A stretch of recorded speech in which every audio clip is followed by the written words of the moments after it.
when my son was born, it helped me a lot as a coach because before he was born, I guilty of this. It was all about basketball. I just, well, hey, we want to win, and you need to play harder, and you need to guard better, and like. And then after he was born, it gave me a perspective. I'm like, my gosh, this is the way these parents feel about their kids, like I do mine. And welcome to the Jankovich podcast. We are all surrounded by amazing coaches and leaders. So let's get an inside look at not just what they do, but how they do what they do. After all, becoming the best versions of ourselves is Jankovich, just a matter of doing it. Today we are joined by the former head men's basketball coach at SMU, Tim Jankovich. Coach Jankovich was a college coach for 39 years, coaching at 13 different schools. Before SMU, he was the head coach at UNT and Illinois State. He finished with a head coaching record of 282 wins and 185 losses. SMU won the 2016-17 American Athletic Conference regular season and tournament championships. In 7 seasons at SMU, the Mustangs made the 2017 NCAA tournament, the NIT in 2021 and 22, and had 8 wins over AP top 20 ranked teams. Coach Jankovich was named AAC Coach of the Year in 2017. Before we hear from Coach, take a moment to subscribe to our podcast and follow us on social media at Jankovich Podcast.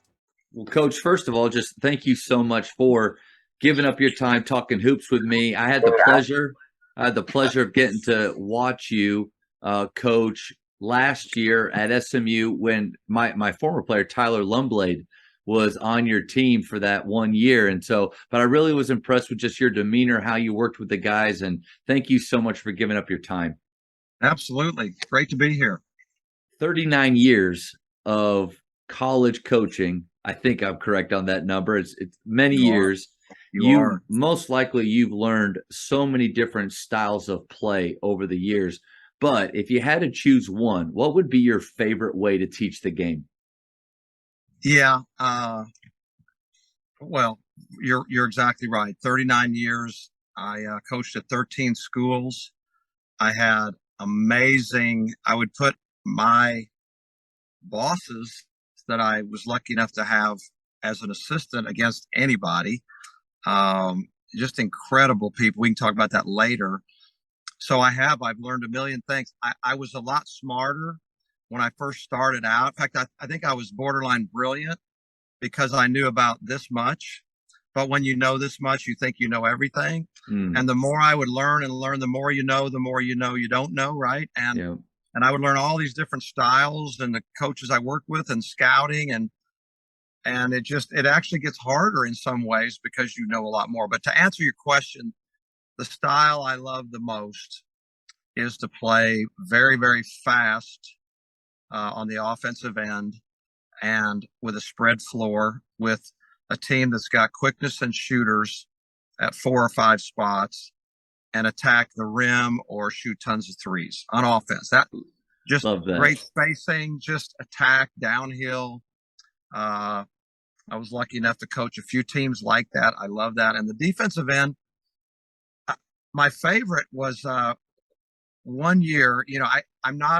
Philosophically, I'm not a big believer in pressing at the high Division I level. I don't think it works over. I just think you give up too many easy baskets against great teams. It works great against not very good teams. But 1 year, many moons ago, we did press a lot. And it really was fun. So if you're asking what I enjoy the most, it was so fun to just put that much pressure.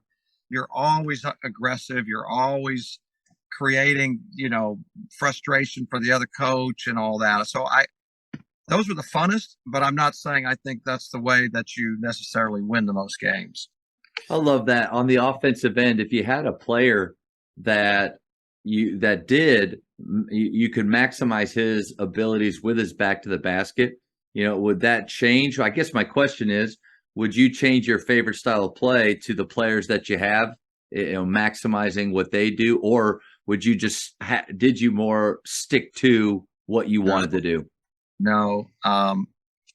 This is probably a strength and a weakness of mine all at the same time. I never had a system. I never had a way that we are going to play. I'm not a believer in that unless I was going to coach at Carolina or Duke or Kansas or UCLA, where you could recruit exact to a system if that's what you want to do. I've never, been that fortunate. So my belief is that you should really make sure that what you're doing each year fits your best players. And I think you're doing them a disservice. It's also one of the things that I love the most about coaching is the creative side. And one of the negatives, of that's a positive. I think we're always changing and try to even midstream. I changed a lot of times our whole offense in December when I could tell like this isn't great for us. We can do better than this. And I don't mean I wanted to change, but I enjoyed that challenge. Yeah. I enjoyed the creativity. I enjoyed making up offenses. At the same time, a negative is I get bored sometimes, and sometimes after a year or two, I might change just for the sake of change, which is a pretty dumb reason. But I got bored, and let's just go a different direction. So pluses and minuses there. But I do believe strongly that a coach's job is to develop that year's system to fit the players and make their strengths look the best and hide their weaknesses. In a season like that, where you were doing it one way and you felt midstream, that mid-season, that, man, we need to make a change. What was that conversation like with your players?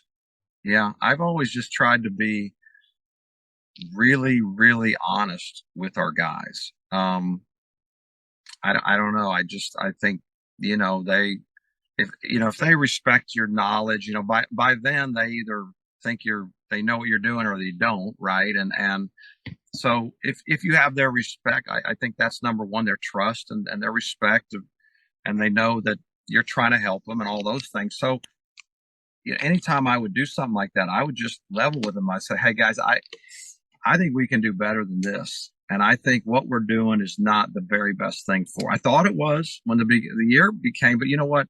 That was before we were playing games. Now I'm seeing what we're looking like in the games, and we got to play more to our strengths, and we're going to do this. And I think it's really going to help you. I never had a problem with any buy-in at all. It was amazing that way. Nobody was like, "You got to be kidding!" It was just like, "Hey, let's get to work." And honestly, it I didn't do it. That was not done change for change's sake. That was done because I felt strongly we need to change the boat. We need to change direction. And that was pretty smooth, pretty much every time.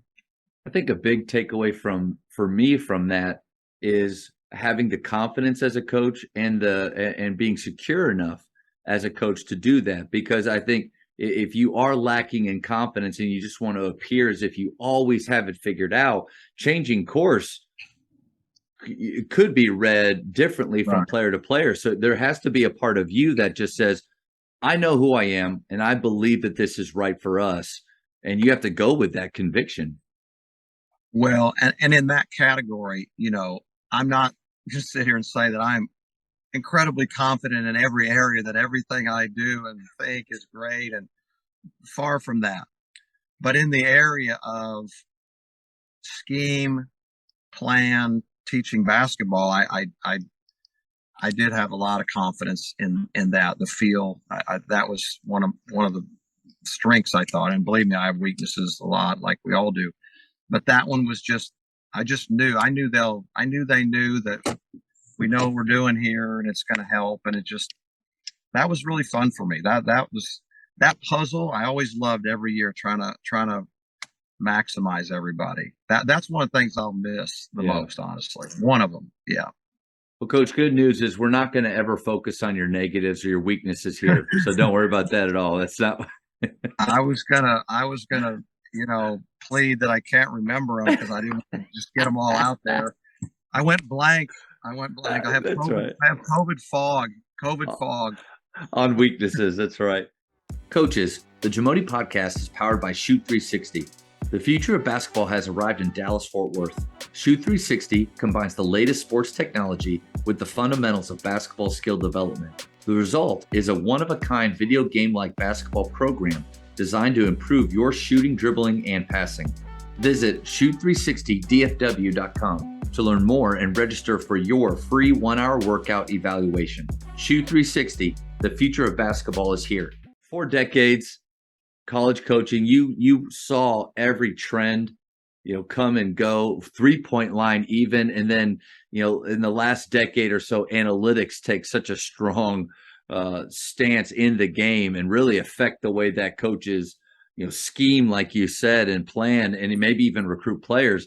What role did analytics play in the game for you? That's a great question. You're right. I have seen, I played and coached in the pre-shot clock, pre-3-point line era. And I'm only 35 years. Isn't that amazing? Do the math. I'm only 35 years old. Yeah. How much change in that amount of time? That's nuts. But so, the way we played then compared to now is, there's been 7, complete revolutions or whatever. But I think that nobody had ever heard that. I mean, no one even used the word analytics until lately, right? In the last X number of years. But any coach with any common sense was kind of doing his own. I mean, maybe not in charts. There was no computers and statistics, but, well, this is analytics. That's a bad shot, and that's a good shot. I mean, now maybe it wasn't as well defined, and we didn't have pages of data to prove it, but we need to play faster, or we need to play slower, or so there were a lot of those anyway. We just didn't label them. But I will say the sophistication that has come into play in the last X number of years, to me, makes the game even more fascinating. I was a little bit, I'm embarrassed to say, I think I was pretty good on the front end many years ago, especially when the 3-point line came in, and I happened to be someone that when I was playing, that distance was an easy shot. I thought, geez, you get 1 out of 3 from here is like 1 out of 2 from there. Well, we need to shoot a whole bunch of these. That was my analytics early on. When a lot of people were slow, I'm like, no, we need to shoot a ton of these, because any good shooter can make 40% of these any day of the week, So, so that part I was always thinking in a general way. So I feel good about that, but I am a little disappointed myself. I was a little slow on the real analytics when they came in, because I was thinking, but it's still a game of feel. But you know what? When I finally gave in, especially last year, we really used it last year, but we started using it earlier. And I think it's very valuable, very valuable. The trick is, and this is why I resisted a little bit, is I didn't want to be married to it. I didn't want to be, well, everything we do has got to be, we got to prove it with numbers. I didn't want our players overloaded with a bunch of numbers. And so I had to kind of figure out what I wanted to eat. I didn't want to get overloaded. I didn't want all this data. What do I do with all this data? And so it took me some time to get to where I was comfortable with it. I was comfortable with what we wanted to present to the players. But I think it's really valuable. And I think people are making a mistake if they're not bought into it pretty highly right now. There's some really bright people. There's bright people that they never played, coach, watch basketball. They're just really good with numbers, and they need to be paid attention to, in my opinion. That balance that you're talking about, because you can go too far either way. It's all feel for me. I don't care about the numbers at all. Well, good luck with that. It's all numbers for me, and there's no feel in this game. I don't know. Good luck with that. So you were able to find that balance. What advice would you have? Because I think the hard thing, like you said, with all the data we have, how do you know what we should be paying attention to and what we shouldn't? I think the answer is, I don't know that anyone could say, this is it. This is the holy grail right here. I guess I would just tell anyone to dig into it and find their comfort zone and their confidence and their trust in what they're getting, and then form their own philosophy about how we're going to use these. That would be my suggestion. Yeah. I certainly don't feel like I could lecture anyone on what you should be doing this and this and this. But I do think I'm disappointed. I think I was a little slower. I should have been quicker on that uptick, I think. Well, you saw the value of the 3-point line real early on, so I think that's pretty sharp. Good. It seems to me like the good balance goes back to question one with your style of play. Know the style of play that helps your players be the most successful, and then choose those analytics that help them do that even further. I think that may be the right way to approach it. I definitely agree with that. I think the first step for me was I didn't want to be overloaded. I didn't want to be just throwing a bunch of numbers all the time. And it's like, well, that's all we're doing is going in and crunching numbers every time we have a practice or a game. And then at the same time, I didn't want them to be worried about math class either. So it more became what we emphasized and those kind of things. And then, maybe a little bit of the language we use to kind of show them why we're doing some of the things and numerically and all that. Especially with your experience valuing the 3-point line and then how you did later on. I love what you said. Every coach, for the most part, has been involved with analytics, whether they realize it or not. Like when you talk about shot selection, that's analytics. So at the highest level in college basketball, how did you teach or go about discussing shot selection with your team? Yeah,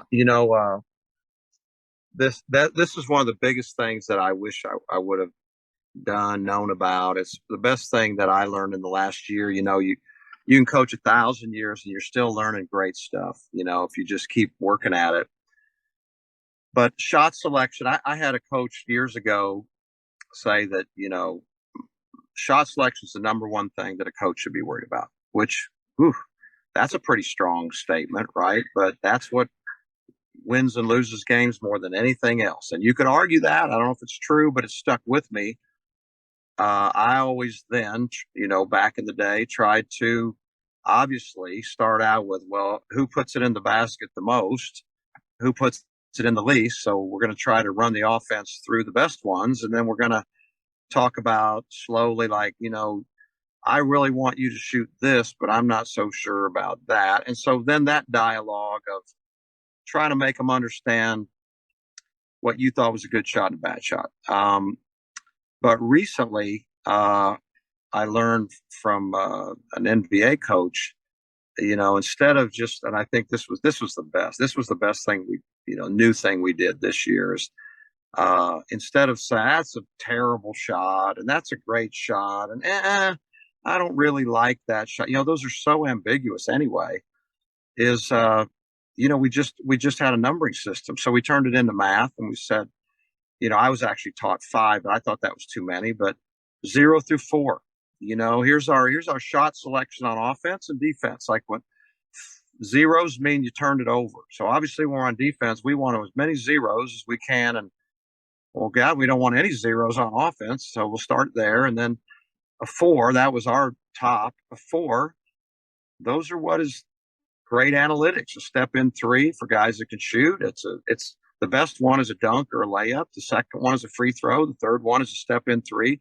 Those are our 4s. We want to play a whole game and do nothing but get 4s, which of course we never did, but we want to. And we don't want the other team doing that. We don't want them to lie. We don't want them shooting layups and dunks, and we don't want them shooting step in 3. And so we just say that was a 4. Offense, great. We've had 2 4s in a row. Or defense. You're going to give up. You're going to give up 128 points. You're giving up 4s, and then a 1 is just that's a terrible shot. You just dribbled into a guarded, hard, arched up hook shot. Like no 1s. We don't want any 1s. Don't shoot 1s unless the shot clock is about to expire. So that really helped, and so that made it more. So we could kind of define what a 4 is for you and what a 1 is for you, and 2 and 3 may be a little vague, but I could kind of get it to where it's not a bad shot for you. It's a good one. And I like that a lot better. So I liked numbers on shot selection far more. And it took only 38 years to get this. Okay, this 38 years before it became more of a math than an English class. And just that, don't shoot that. That's not a good shot. Nobody wants to really hear that. No. But to just tell you, hey, bud, that's a 1. You just shot a 1. That's not going to get it. And vice versa. We're on defense. Like, look, they've only had 1s. That's all they can get. They can just throw up a 1. That's all they're getting right now. And so I like that language. I like that mentality. And our players seem to it fit them, I think. Coach, I love that. That shot selection scale is powerful.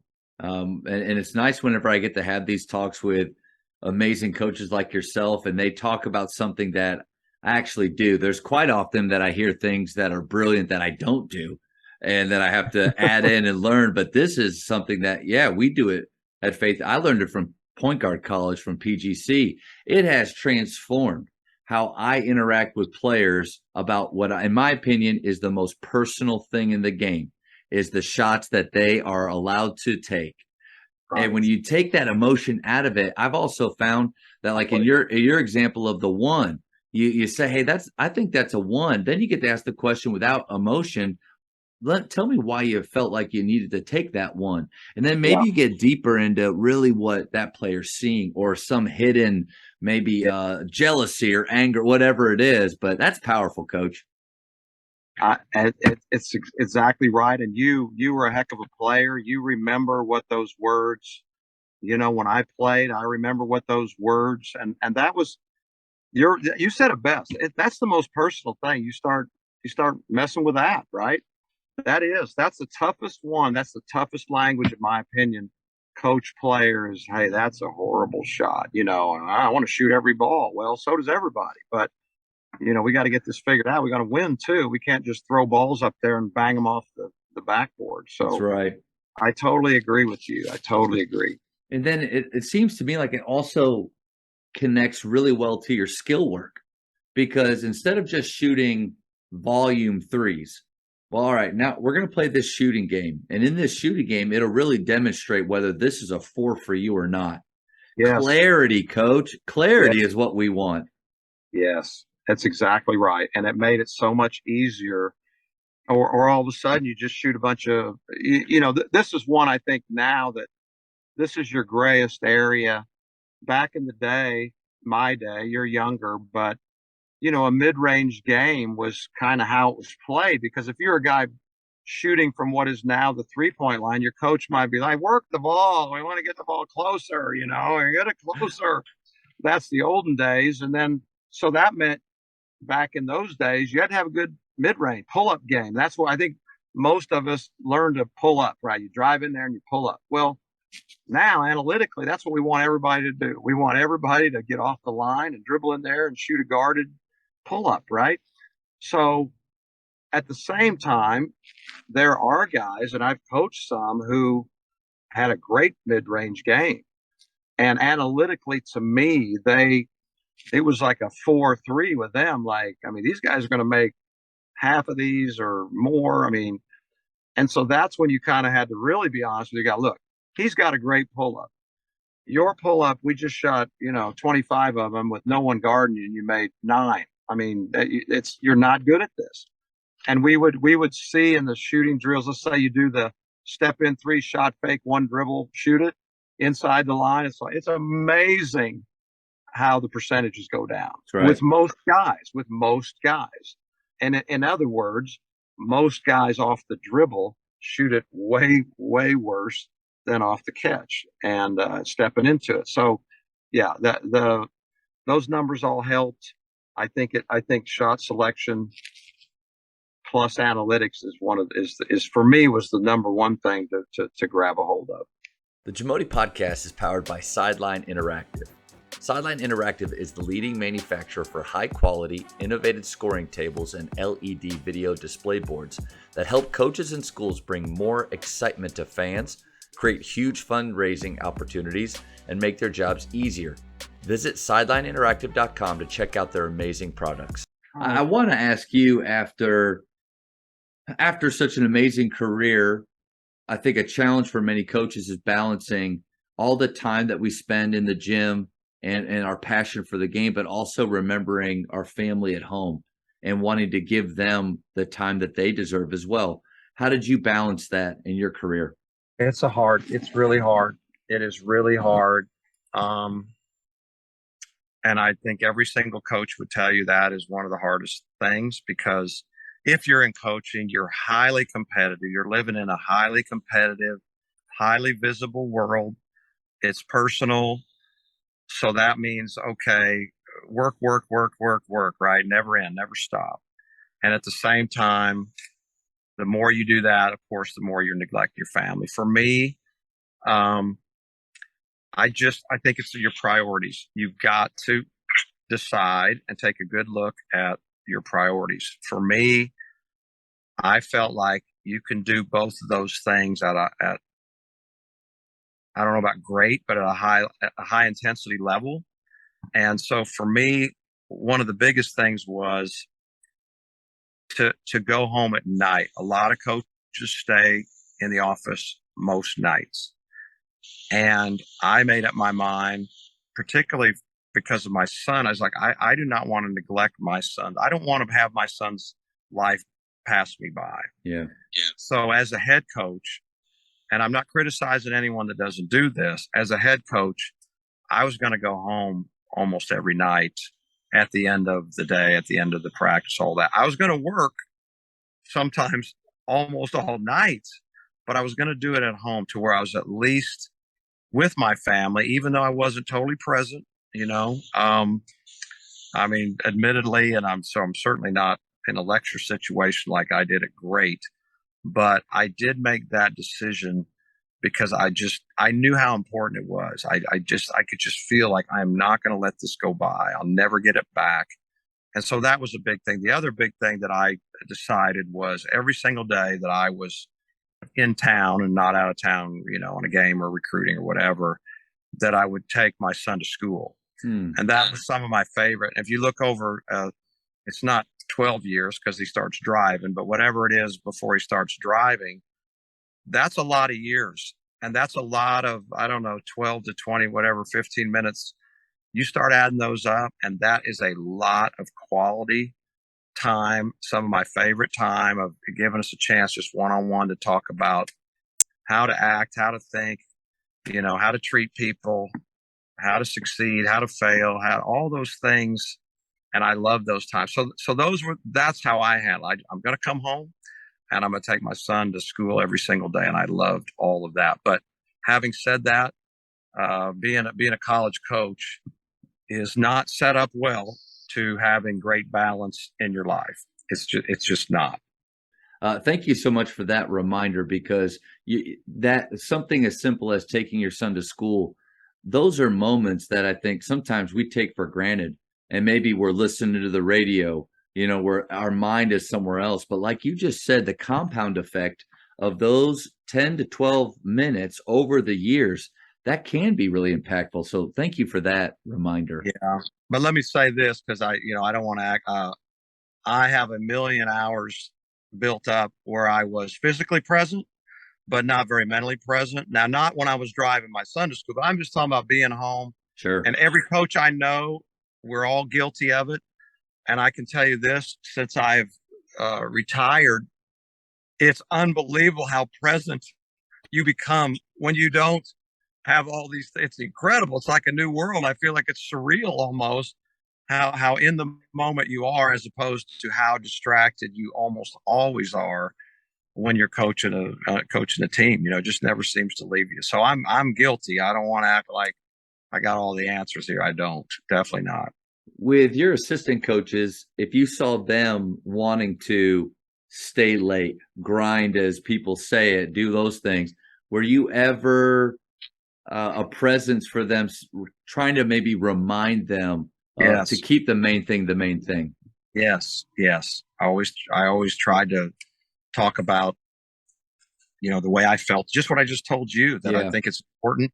And I'm going to trust you to go home and work. I'm not telling you to go home and eat and watch TV and sit around and, you know, go to the swimming pool. I hope you're working like I'm working, but I think you got to be with your family. I don't think it's fair to let that time go by. So I hope they did. We always encouraged the kids coming up. We even had, kids in our drills sometimes, even Yeah. young ones, just get here, be part of, make it feel as many hours as you can, be with them, whether it's here, whether it's home. So we tried to do that. I hope we did a good job. I don't know. You'd have to ask them, but I hope that I did, because it's always been important. And I always tried to tell them, guys, it goes fast. Don't neglect it. It's incredible. It's the best thing you've ever done is to have children. And I know this is important. So I hope I did. But again, I was distracted, too, and not present part of the time, too. And, worried about a million things. I'm sure you did a better job than you realize. Just like in playing, just like with players, sometimes they don't tell us all the positive things. They don't thank us every day. They don't. But then just listening to how intentional you are now, or are the way that you thought about it then, I think a really good shot to doing it well. I hope so. If you could go back, what is something you would do differently? Oh, that's so hard. By me not answering, it makes it sound like, oh, I did everything exactly. I certainly don't mean that. There's probably a million things. I guess maybe figure out a way during the busy days that our guys have with study, with school, with weights, with everything, that we take so much time, is to figure out how to get more time with them, just to communicate, not in a basketball setting. That was always difficult for me. Everybody's so busy. I'm busy. Everybody's busy. But it always was better when we had one-on-ones, but you can't do a one-on-one every day with every guy. And solving that would be the number one thing I would try to make sure I figured out, almost schedule it, I guess. But it was really difficult. And I try to do it, but I don't know if any of us do it enough, put it that way. Yeah. That relationship building. I mean, we focus so many times on the things that we think lead to winning, the analytics, the system. Yes. But how powerful are the relationships that we build with them? Exactly. I did, when my son was born, it helped me a lot as a coach, because before he was born, I guilty of this. It was all about basketball. I just went, hey, we want to win, and you need to play harder, and you need to guard better. And, like that was, and I was real young too. I was very young, and I didn't have a lot of life lessons, and all I knew is ball. And then after he was born, it gave me a perspective. I'm like, my gosh, this is the way these parents feel about their kids, like I do mine. And then as that was happening, I was getting old enough to have some life experiences, and maybe, feel like I wanted to direct them in ways. And so it really helped me sustain a lot of years, because at some point, just worried about winning and losing gets to be kind of shallow. And it was for me. So that really helped. And I tried to really talk about things outside of basketball as much as I could. And I guess I would even do that more. I guess, to your question, I would even do it more. And I tried to do it a lot, but I didn't do it enough, as much as I would like to, because of time, or it's a good excuse. But I would say that. I would say for me, that would be the biggest thing. I would make sure somehow, whether they wanted to hear it or not, I spent a lot more time just talking about life. Coaches, the Jamodi podcast is powered by Ballology. What's your BSA score? The Ballology Skills Assessment is the only verified skills metric endorsed by the NAIA, NJCAA, and a growing number of NCAA coaches to discover and develop the best talent for your team. This 4-minute, 40-shot test can be taken free today on the Ballology mobile app. Elevate your game. Speed round, quick questions. We're going to know you even better than so many already do. Favorite ice cream flavor? There's a few. Chocolate almond. Ooh, that's a unique one.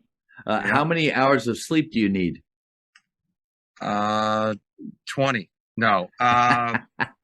Every bit of 7 and 8. Yeah. I really like 8, 7. I'm not one of those guys. I need every bit of 7. I like 8. I do better. 7.5, 8. Yeah. Do you wish that you were one of those guys that could go on 4 or 5? 100%. I'm so jealous of that. Me too. So jealous. I end up in the hospital. You give me 4 nights in a row, 4 hours, and I'm checking into the emergency room. That's I'm a good. sleeper. Best basketball movie of all time. Hoosiers that came to mind first. I guess I'm going with Hoosiers. Yeah. For Hoosiers. high school, shot clock or no shot clock. 100,000 million billion % need a shot clock. Need a shot clock. And Now, you being now. in Texas I mean, you've had to watch so much great high school basketball, but without that. So I feel that from you right there. Whew, yeah, need it bad. Need it. Texting or talking? Ooh. How about a disclaimer? It depends. It just No, depends. Coach, that's It the right depends. answer. That's Yeah. the right. Yeah. Favorite Yes. holiday? Christmas. In basketball, who is the GOAT? Well, my fave. Well, Jordan's the GOAT. Okay. Jordan's the GOAT. My GOAT was Pistol Pete Maravich, but that's not to say he was the greatest player. He's the greatest talent I've ever seen ever times a million. But Coach, you watched him play? oh well, he was my idol. In fact, my bedroom was wallpapered in all his posters. But I'm going to make you jealous if you loved him. I did. I went to his basketball camp when I was in high school, so I spent a week with him, and I learned. Back then, of course, there's no videos and no YouTube or anything like that. But I watched him do his ball handling. I thought it was mind blowing. Truth is, I actually was at a camp he was at in 8th grade, and I saw him do it, and it changed my life. The truth, he's the reason everything that happened to me in basketball, it happened the moment I watched him do his ball handle. I was like, oh my, this was the most mind blowing, and that's what I want to do, and that's what I want to be. And he said, you got to practice 7-8 hours a day in the summer, and I did. And like, otherwise, none of this would have ever happened. So wow.